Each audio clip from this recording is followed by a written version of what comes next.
بسم اللہ الرحمن الرحیم۔ السلام علیکم ناظرین۔ سکندر 350 سے 323 قبل مسیح تک مقدونیہ کا حکمران رہا۔ اس نے ارسطو جیسے استاد کی صحبت پائی۔ کم عمری ہی میں یونان کی شہری ریاستوں کے ساتھ مصر اور فارس تک فتح کر لیا۔ کئی اور سلطنتیں بھی اس نے فتح کی، جس کے بعد اس کی حکمرانی یونان سے لے کر ہندوستان کی سرحدوں تک پھیل گئی۔ صرف 22 سال کی عمر میں وہ دنیا فتح کرنے کے لیے نکلا۔ یہ اس کے باپ کا خواب تھا اور وہ اس کے لیے تیاری بھی مکمل کر چکا تھا، لیکن اس کے دشمنوں نے اسے قتل کرا دیا۔ اب یہ ذمہ داری سکندر پر عائد ہوتی تھی کہ وہ اپنے باپ کے مشن کو کس طرح پورا کرے گا۔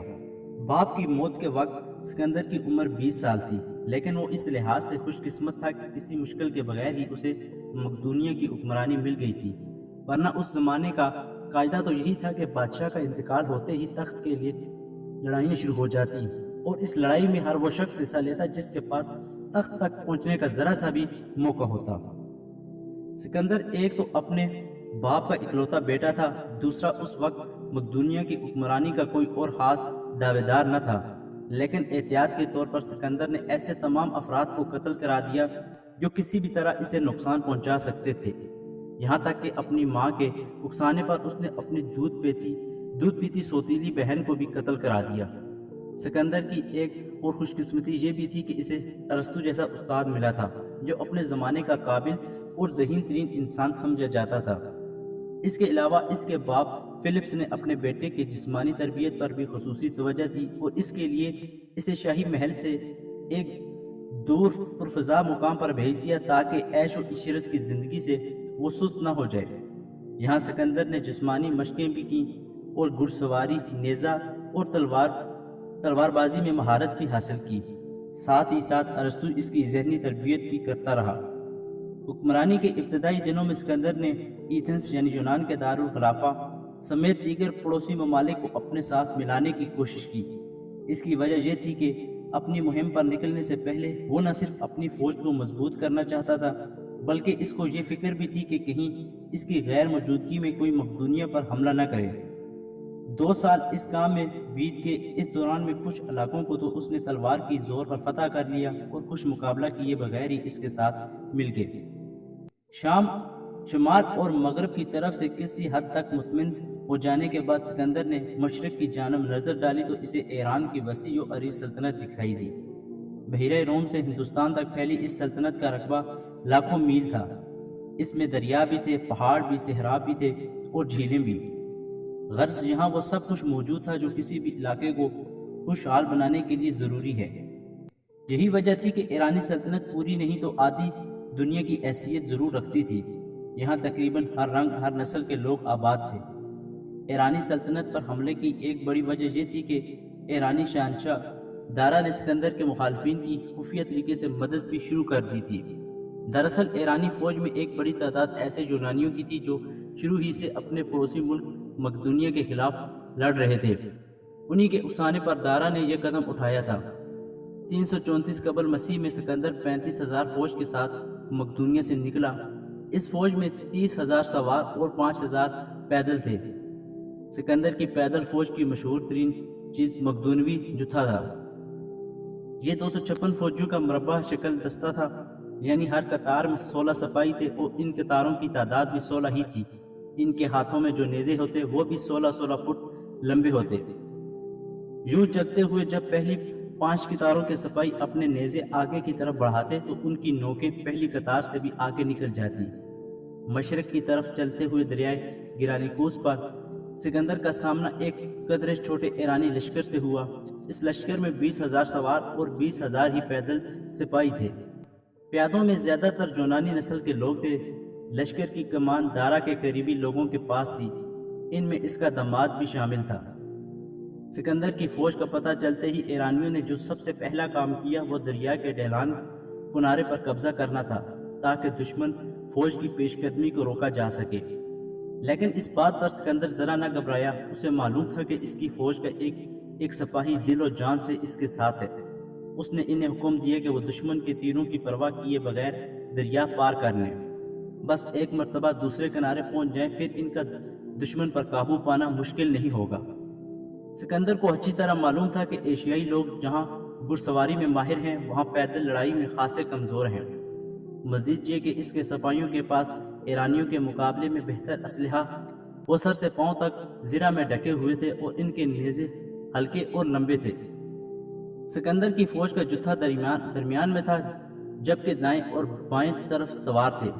دائیں طرف کے سواروں کی قیادت وہ خود کر رہا تھا۔ پہلے پہل تو وہ آہستہ آہستہ آگے بڑھا، لیکن دریا کے قریب پہنچ کر اس نے اپنی رفتار تیز کر دی، یہاں تک کہ کچھ ہی دیر میں اس کی فوج دریا پار کر کے دشمن کے عین مقابلے کھڑی تھی۔ گھمسان کی جنگ شروع ہو چکی تھی۔ اونچائی پر ہونے کی وجہ سے شروع میں تو ایرانیوں کا پلہ بھاری رہا، لیکن بازی جلد ہی پلٹ گئی۔ مقدونوی فوج نے جب خود اپنے سپہ سالار کو دشمن کی صفوں میں گھستے دیکھا تو ان کی ہمت بند گئی اور انہوں نے ایرانیوں پر کاری ضربیں لگانا شروع کر دی۔ سکندر چمکدار زرہ پہنے اور سر پر مقدونوی کلی سجائے ایک شان سے آگے بڑھا اور سیدھا اس جگہ پر پہنچا جہاں ایرانی سپہ سالار جمع تھے۔ وہ اس قدر بہادری سے لڑا کہ ان کی آن میں آن ایرانی سپہ سالاروں کی لاشیں گرنے لگی۔ سکندر کے بازوں کی قوت کا اندازہ اس بات سے لگایا جا سکتا ہے کہ لڑتے لڑتے اس کے نیزے کے کئی ٹکڑے ہو گئے۔ تب اس نے اپنے سائز یعنی گھوڑے کی نگرانی کے لیے رکھا گیا ملازم کا نیزہ اپنے ہاتھ میں لیا اور لڑتے لڑتے اسے بھی توڑ ڈالا۔ تب اس کے ایک سپہ سالار دیمارتوس نے اپنا نیزہ اس کے ہاتھ میں دے دیا اور اس نیزے کے ایک ہی وار سے اس نے دارا کے دماد کا کام تمام کر دیا۔ جنگ جس طرح اچانک شروع ہوئی تھی اسی طرح اچانک ختم بھی ہو گئی۔ کئی ایرانی جرنیل میدان چھوڑ کر بھاگ نکلے، ان کے 1000 گھڑ سوار مارے گئے، باقیوں نے بھی بھاگنے ہی میں عافیت سمجھی۔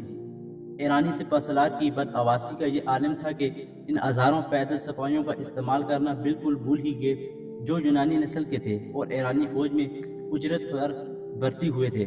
یہ جنگ کے پورے عرصے کے دوران میں ایک جنم خاموشی سے کھڑے رہے اور آخر میں مقدونیوں نے ان میں سے 2000 کو تو گرفتار کر لیا، باقیوں کو موت کے گھاٹ اتار دیا۔ دوسری طرف مقدونیوں کا نقصان نہایت کم تھا، ان کے 60 سوار اور 30 پیادے مارے گئے۔ البتہ ان مرنے والوں میں ایسے بھی تھے جو سکندر کے خاص آدمی کہے جا سکتے ہیں۔ گرانیکوس کی فتح کے بعد سکندر کا سامنا اسوس یعنی شام کا شہر کے مقام پر ایک بہت بڑے ایرانی لشکر سے ہوا۔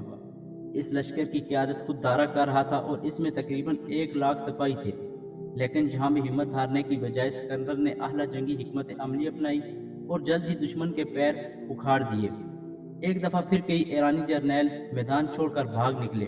دارا نے تو بھاگتے ہوئے یہ بھی پرواہ نہ کی کہ اس کے خیمے میں اس کی ماں اور بیوی بچے موجود ہیں۔ اس جنگ میں بھی ایرانیوں کا بھاری نقصان ہوا، جبکہ مقدونیوں کا نقصان نہایت کم تھا۔ سکندر نے دشمن کی ایک بہت بڑی تعداد کو قیدی بنا لیا، لیکن دارا کے بیوی بچوں کے ساتھ اس نے نہایت عمدہ سلوک کیا۔ اب سکندر کا اگلا ہدف مصر تھا، لیکن اس کے راستے میں چند ایک ایسے علاقے تھے جو اس سے مقابلہ کرنے پر تیار تھے۔ ان میں پہلا سور شہر تھا۔ سور والوں کو جب پتہ چلا کہ سکندر ان کی طرف بڑھ رہا ہے تو وہ اپنے قلعے میں محصور ہو گئے۔ سور ایک جزیرہ تھا، یعنی اس کے چاروں اطراف میں پانی تھا۔ یہ دیکھتے ہوئے سکندر نے فوراً ایک بہت بڑا بحری بیڑا تیار کرنے کا حکم دیا اور اس کے بعد قلعے پر حملہ بول دیا۔ چند ہی دنوں میں یہ اہم شہر بھی فتح ہو گیا۔ سور کے محاصرے کے دوران میں سکندر کو دارا کا پیغام ملا، جس میں اس نے لکھا تھا کہ وہ اس کے بیوی بچوں کو چھوڑ دے، اس کے بدلے اسے آدھی ایرانی سلطنت دے دی جائے گی۔ یہ پیغام سن کر سکندر کا خاص آدمی پارمینیو کہنے لگا کہ اگر میں سکندر ہوتا تو یہ پیشکش قبول کر لیتا۔ اس پر سکندر بہت خفا ہوا۔ وہ کہنے لگا اگر سکندر پارمینیو ہوتا تو وہ بھی ایسا ہی کرتا۔ اس نے دارا کی یہ پیشکش مسترد کر دی اور پیغام بھجوایا کہ اس کے علاوہ کوئی اور پیشکش کرے تو دارا خود آ کر بات کرے۔ سور کے بعد غزہ شہر کی باری آئی۔ اس کی فتح کے بعد سکندر مصر میں داخل ہوا اور توقع کے ہر برخلاف یہاں کے حکمران نے بغیر کسی فوجی کارروائی کے سکندر کے آگے ہتھیار ڈال دیے۔ یہاں کچھ عرصہ قیام کے بعد وہ دریا نیل کے راستے سمندر کی طرف بڑھا اور ایک مناسب جگہ پر پڑاؤ ڈالا اور ایک نئے شہر کی بنیاد رکھی۔ اس قدیم شہر کا نام اسکندریہ ہے اور آج بھی مصر کے اہم ترین شہروں میں شمار کیا جاتا ہے۔ 331 قبل مسیح میں سکندر نے پھر مشرق کی طرف پیش قدمی کی۔ اس نے سب سے پہلے عراق کا مشہور دریائے فرات عبور کیا اور قدیم شہر نینوا کے قریب گوگا میلا کے مقام پر اس کا سامنا شہنشاہ ایران کی عظیم الشان فوج سے ہوا۔ بعض تاریخ دانوں کا خیال ہے کہ گوگا میلہ کی جنگ میں دارا کی فوج میں کم و بیش 10 لاکھ پیادے، 40,000 سوار، 200 تلوار باز، 15 ہاتھی اور بے شمار یونانی سپاہی تھے۔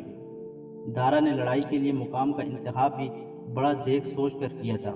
اسے معلوم تھا کہ رتھ اونچی نیچی جگہوں پر نہیں چل سکتے، اس لیے اس نے ان کے لیے ایک مخصوص جگہ پر زمین کو بالکل ہموار کرا لیا تھا۔ اپنے سے 20 گنا بڑی فوج دیکھ کر بھی سکندر گھبرایا نہیں، بلکہ اس کے ذہن نے فوراً لڑائی کا ایک شاندار منصوبہ بنا لیا۔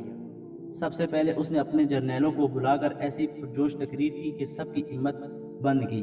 اس کے بعد اس نے عملے میں پہل کرنے کی بجائے انتظار کرنا شروع کر دیا۔ اس دوران میں اس نے اپنے سپاہیوں کو مکمل آرام کرنے کا موقع دیا تاکہ جنگ شروع ہونے تک وہ بالکل تازہ دم اور چاق و چوبند ہو جائیں۔ اس کے برعکس ایرانی سپہ سالار نے اپنے سپاہیوں سے مسلسل سنتریوں کا کام لیا۔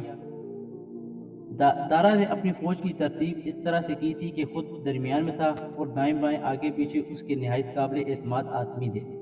ادھر مقدونوی سپہ سالار سکندر کو معلوم تھا کہ کسی بھی فوج کی دائیں طرف کا دستہ جنگ کے دوران میں سب سے زیادہ اہمیت کا عامل ہوتا ہے، اس لیے اس نے اس کی قیادت اپنے نہایت بہادر اور قابل اعتماد جرنیل پارمینیو کو سونپی اور انتہائی دائیں جانب فوجیوں کی ایک اضافی قطار بھی متعین کی کہ کسی اچانک حملے کی صورت میں مؤثر دفاع کیا جا سکے۔ لڑائی شروع ہوئی تو دونوں فریقوں کو اپنی فوج کا یقین تھا۔ سکندر کے پاس نہ صرف اچھا ذہن تھا بلکہ اس کے پاس اچھے ہتھیار بھی تھے۔ وہ پہلے بھی ایرانیوں پر فتح حاصل کر چکا تھا، یہی بات اس کے اعتماد کا باعث بنی۔ دوسری جانب دارا کو تعداد کی برتری کی وجہ سے فتح کی امید تھی۔ لڑائی کا آغاز دارا ہی کی طرف سے ہوا اور اس نے سب سے پہلے اپنے رتھ رونما کیے۔ اسے پورا یقین تھا کہ دشمن کی فوج میں کھلبلی مچا دیں گے، لیکن جب اس نے دیکھا کہ مقدونوی سپاہی بڑی مہارت سے اپنا دفاع کر رہے ہیں تو اس نے پیادوں کو وار کرنے کا حکم دے دیا۔ یہی اس کی سب سے بڑی غلطی تھی اور اس کی توقع سکندر کو رہا تھا۔ پیادوں کو اس وقت استعمال کیا جاتا ہے جب لڑائی آخر مراحل میں ہو اور دشمن پر آخری وار کرنا ہو۔ پھر کیا تھا، پیادوں کی حرکت میں آتے ہی ایرانی فوج کی ترتیب بالکل ہی ختم ہوگی اور ان کی صفوں میں خلا آ گیا۔ یہ دیکھتے ہی سکندر نے اپنے نیزہ برداروں اور مقدونوی جتھوں کو حملے کا حکم دیا۔ اس حملے کی خاص بات یہ تھی کہ اس کی قیادت خود سکندر کر رہا تھا۔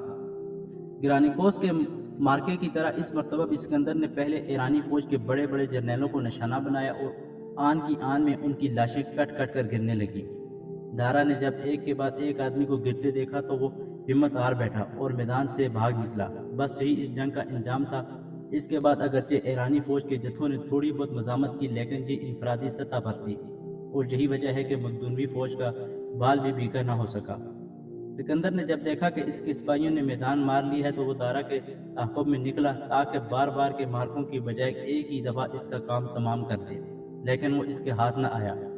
کہا جاتا ہے کہ بعض ایرانی جرنیلوں نے خود ہی مل کر اسے قتل کر دیا تھا۔ یہ واقعہ موجودہ ایران کے دارالحکومت تہران کے پاس پیش آیا۔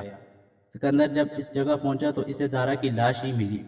تب اس نے اسے واپس مستحر ایرانی سلطنت کا دارالخلافہ روانہ کر دیا اور حکم دیا کہ اسے تمام شہی اعزازات کے ساتھ دفنایا جائے۔